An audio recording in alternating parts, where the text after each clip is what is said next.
Everyone, welcome back to YouTube channel step up tutorial. आज मैं निकिता आपके सामने बिजनेस का थर्ड लेक्चर लेकर आ रही हूँ जो हमारे सेकंड चैप्टर का है। लेकिन उससे पहले हमने लास्ट लेक्चर में क्या पढ़ा था वो मैं आपके साथ डिस्कस कर लूँ कि मैंने आपको लास्ट लेक्चर में मैंने आपको हेनरी फ्योल के बारे में बताया था। हेनरी फ्योल कौन है, कब वो पैदा हुए थे। फिर मैंने आपको बताया था कि उनकी क्या कॉन्ट्रीब्यूशन है हमारे मैनेजमेंट में। हमारे मैनेजमेंट में उन्होंने हमें पहले तो हमें फंक्शंस दिए थे, हमारे प्रोसेस दिया था मैनेजमेंट का। फिर हमें उन्होंने 14 प्रिंसिपल्स दिए थे। फिर हम डिस्कस कर रहे थे हमारे 14 प्रिंसिपल्स के बारे में। पहले हमने प्रिंसिपल पढ़ा था division of work. Division of work से क्या मतलब होता है कि हर काम को स्मॉल यूनिट्स में बांटना, जिससे क्या होता है काम जल्दी होता है, डिले नहीं होता। अगर लेकिन ये नहीं हो प्रिंसिपल तो इससे क्या होता है डुप्लीकेशन ऑफ वर्क के भी चांसेस बढ़ जाते हैं। फिर हमने सेकंड प्रिंसिपल पढ़ा था authority and responsibility. Authority and responsibility में मैंने आपको पढ़ाया था कि authority and responsibility should be go side by side. Too much of authority भी अच्छी नहीं होती है, टू मच ऑफ रिस्पांसिबिलिटी भी अच्छी नहीं होती।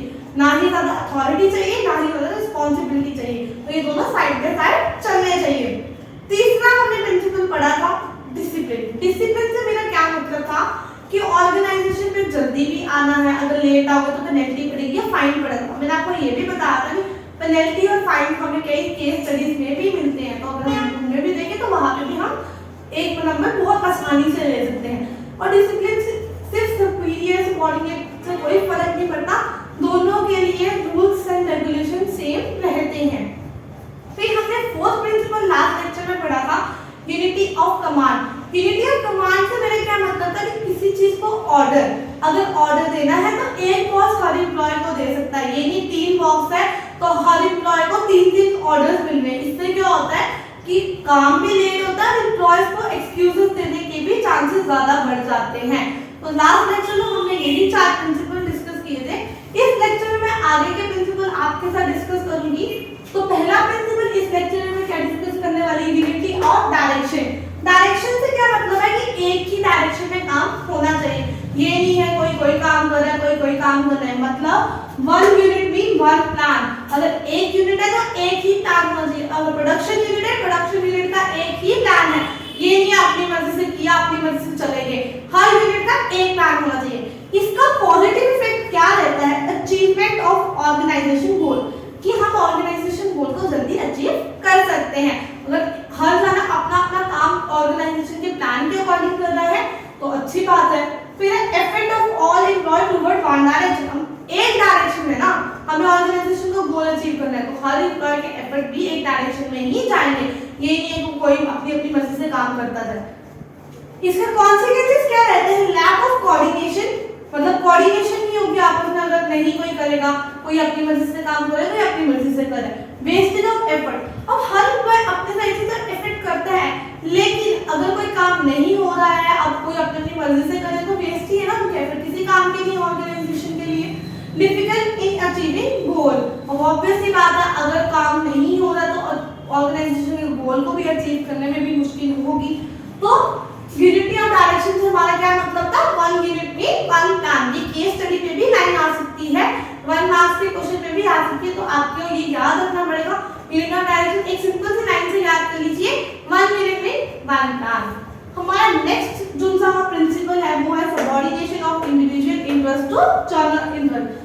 Subordination of individual interest to general interest से मेरा क्या मतलब है कि हम अपने इंटरेस्ट को छोड़ के हमें जनरल जो ऑर्गेनाइजेशन का इंटरेस्ट है उसके लिए सोचना चाहिए। अगर हम ऑर्गेनाइजेशन में इंटरेस्ट फुलफिल कर रहे हैं ना तो ऑटोमेटिकली हमारा भी काम हो जाता है। ऐसा नहीं कि अगर ऑर्गेनाइजेशन कुछ अचीव कर दे तो हम एम्प्लॉयज को कुछ बेनिफिट नहीं होता। तो मैंने जैसे इधर भी लिखा interest of organisation must be suppress interest of individual, मतलब ऑर्गेनाइजेशन का इंटरेस्ट ही हर इंडिविजुअल का इंटरेस्ट होना चाहिए। ये नहीं अपनी मर्जी से अपने लिए सोचते अगर अपने लिए सोचोगे ना उस टाइम पे वो बेनिफिट देगा, लेकिन एक टाइम पे आने पे वो किसी भी काम का नहीं रहेगा आपके लिए।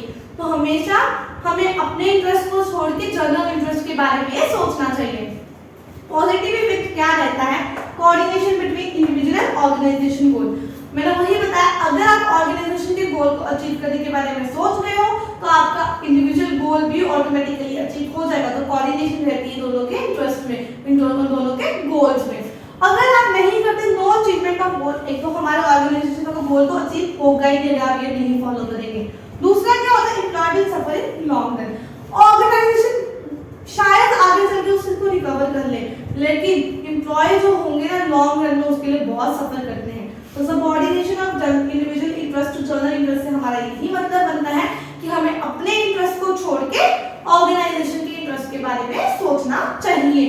फिर अगला हमारा प्रिंसिपल आता है रेम्यूनरेशन ऑफ पर्सन। रेम्यूनरेशन से जनरली अगर आपको पूछो रेम्यूनरेशन क्या होता है, किसी चीज की पेमेंट, किसी चीज की सैलरी या वेजेस, यही होता है रेम्यूनरेशन। तो प्रिंसिपल्स में इनको क्या काम है, प्रिंसिपल में इसका क्या मतलब होता है, फेयर वेजेस एंड सैलरी।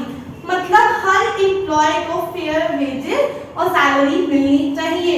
ये नहीं है कि उसमें डिस्क्रिमिनेशन आ जाए, भाई लड़का है तो ज्यादा, लड़की है तो कम, कास्ट पे, रिलीजन पे या कलर या कुछ भी चीज पे कोई भी डिस्क्रिमिनेशन नहीं होनी चाहिए। हर एम्प्लॉय का हक है एक स्टैंडर्ड ऑफ लिविंग के लिए। तो आप कंपनी का फर्ज बनता है कि वो एक स्टैंडर्ड लिविंग हर एम्प्लॉय को प्रोवाइड करवाए। ये नहीं है भाई अपने उनसे काम ज्यादा ले रहे हैं, सैलरी कम दे रहे हैं, ना ही उनकी पर्सनल सेटिस्फेक्शन फुलफिल हो रही। तो कंपनी को भी ये चीज ध्यान में रखनी चाहिए। पॉजिटिव इफेक्ट क्या होता है, employee will get motivated. Obviously बात, अगर एम्प्लॉय को अच्छी रिस्पॉन्स मिल रहा है कंपनी से तो एम्प्लॉय भी कंपनी के बारे में सोचेगा, नहीं यार वो मेरे बारे में सोचती है तो मुझे भी उनके बारे में सोचना चाहिए। ऐसा तो नहीं है ना कि हाँ अब अपनी मर्जी है, आए नहीं आए, ये तो नहीं होगा ना। फिर एम्प्लॉय भी कहेगा नहीं, अगर वो मुझे बेनिफिट दे रहे हैं तो मुझे भी उनको कुछ देना है बदले में।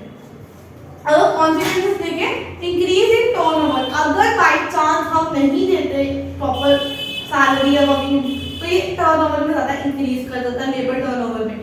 एक कंट्री है वहां पे लोग क्या करते हैं, अगर वो अनसेटिस्फाई होते हैं ना हमारे मैनेजर या हमारे बोर्ड ऑफ डायरेक्टर से, तो वो ब्लैक कलर का पैड अपने बाजू में बांध देते हैं, जिससे कंपनी के सबऑर्डिनेट सुपीरियर्स को पता चल जाता है कि हाँ ये एम्प्लॉय अभी सेटिस्फाइड नहीं है, तो हमें इनकी प्रॉब्लम को सॉल्व करना है।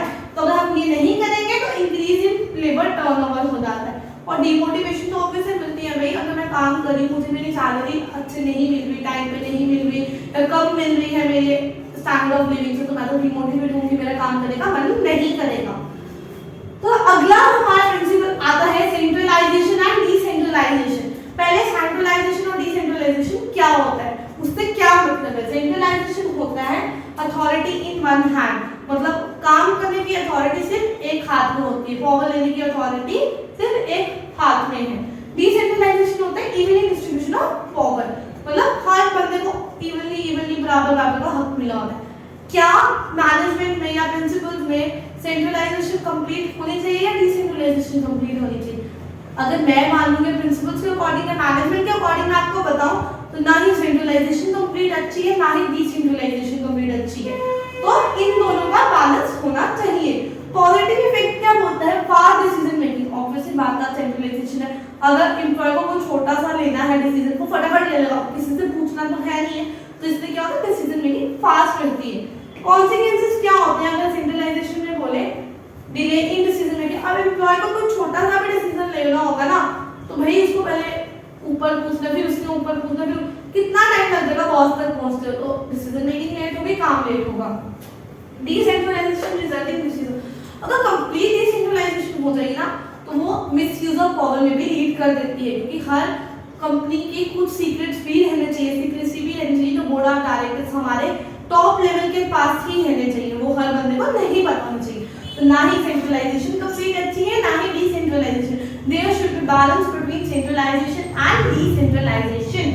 अब हमारा नेक्स्ट प्रिंसिपल है principle of scalar chain. Scalar chain का मतलब क्या है, मैंने आपको पहले ही बताया था कि फॉर्मल ऑर्गेनाइजेशन में कुछ रूल्स एंड रेगुलेशन होते हैं हमारे बात को रखने के, एक अथॉरिटी होती है कि इस टाइप से हमें बात करनी है। तो स्केलर चेंज वही है, मींस लाइन ऑफ अथॉरिटी, जैसे A B C D E F G. अगर ए को बी से बात करनी है, बी को या ए से बात करनी होगी ना, तो पहले ए बी को बताएगा, बी सी को, फिर ए डी को। अब डी ने कोई मैसेज कन्वे करना है ए को, डी सी को बताएगा, बी को, फिर ये ए को। तो लाइन ऑफ अथॉरिटी में ही हमारे मैसेजेस पहुंचते हैं। लेकिन स्केलर चेन में एक्सपेक्टेशन है गैंग प्लान के नाम से, जिसमें क्या होता है इन केस ऑफ इमरजेंसी, अगर किसी को अर्जेंटली किसी से काम पड़ जाता है तो वो गैंग प्लान यूज कर सकता है। जैसे एफ को या सी को एक दूसरे से काम है तो वो डायरेक्टली एक दूसरे से बात कर सकते हैं गैंग प्लान में। तो नेक्स्ट हमारा आता है मीन पॉजिटिव इफेक्ट सिस्टमैटिक, इसमें होगा सिस्टमैटिक फ्लो ऑफ इंफॉर्मेशन। अगर पॉजिटिव इफेक्ट होगा तो सिस्टमैटिक फ्लो होगा। ऑब्वियसली बात है, बार बार ये नहीं होगा, मिसयूज नहीं होगी इंफॉर्मेशन। हाँ, ए डी को बता रहा है तो सिस्टमैटिकली ये यहाँ पे आएगी। और क्या होगा, कम्युनिकेशन गैप खत्म हो जाता है, हर बंदा अपनी बात अच्छे से रख पाता है। अगर कॉन्सिक्वेंसेस देखें तो कम्युनिकेशन गैप बढ़ जाएगा। No clarity in authority responsibility relationship, कोई क्लैरिटी नहीं रहती है अथॉरिटी और रिस्पांसिबिलिटी ऑफ रिलेशनशिप में। तो इसके लास्ट इसलिए इंपॉर्टेंट है अगर हमें फॉर्मल ऑर्गेनाइजेशन चलानी है। तो मैंने आज आप लोगों के साथ 5 प्रिंसिपल आगे डिस्कस किए हैं। लास्ट लेक्चर में हमने 4 प्रिंसिपल्स पढ़े थे, 9 प्रिंसिपल्स हम कवर कर चुके हैं, अब 5 प्रिंसिपल रह गए हैं। लेकिन वो मैं आज के लेक्चर में आपको नहीं बताऊंगी, वो नेक्स्ट लेक्चर में हम डिस्कस करेंगे।